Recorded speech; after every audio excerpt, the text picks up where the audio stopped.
weekend plans. And as they do, both the CDC and the White House are facing a PR onslaught in the great mask, vaccine, lockdown debate. Nearly 1/3 of the population remains unvaccinated. Last time I checked, that was a personal choice, although it's possible that could change. And it's becoming increasingly obvious that both confusion and anger are spreading in our towns and our cities over the blurriness between science and politics.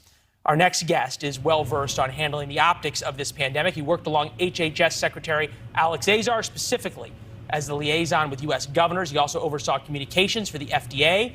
Jack KALAVRITINOS joins us now. Jack, we appreciate it. I'm just sort of thinking through this. You go back to March and April of 2020 when you were involved in these things, and there was changing science every day. It made sense why things were contradictory and didn't make sense.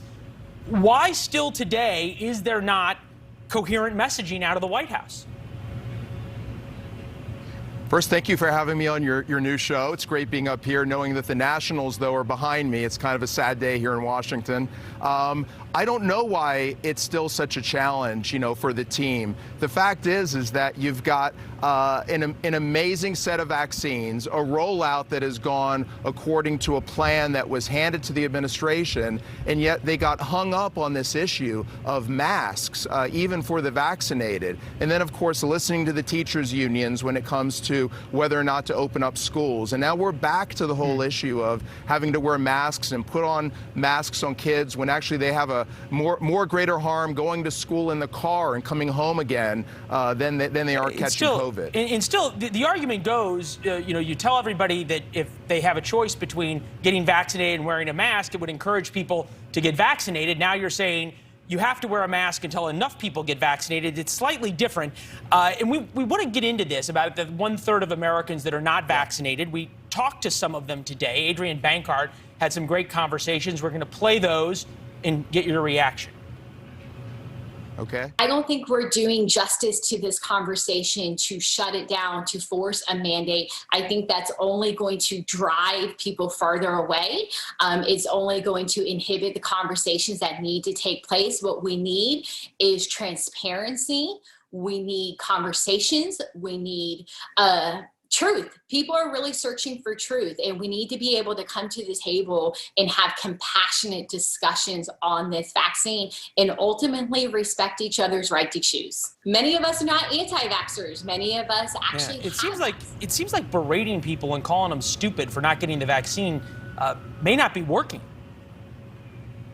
Exactly. Not only stupid, but, calling people unpatriotic by saying it's the patriotic thing to do it. And I loved her comments because she said transparency and truth, and that's been missing. The fact is that when we look at drug ads, let's say, we see what the side effects are. It would have been much better for this administration to say you absolutely should strongly consider getting the vaccine. There are some side effects that some people are gaining and that are getting, but here are the facts. And to actually be honest and truthful with people, including that once you have the vaccine or you have natural immunity because you had COVID, you don't have to worry about wearing masks anymore. And certainly don't put your child, your 3-year-old, in a mask. It's interesting you bring this up about the facts about the vaccine, because the anti-vax or vax choice people, or people who are just vax curious, shall we say, or questioning, will say it has not been FDA approved, and they're right. It's approved for emergency use. It hasn't gotten full approval.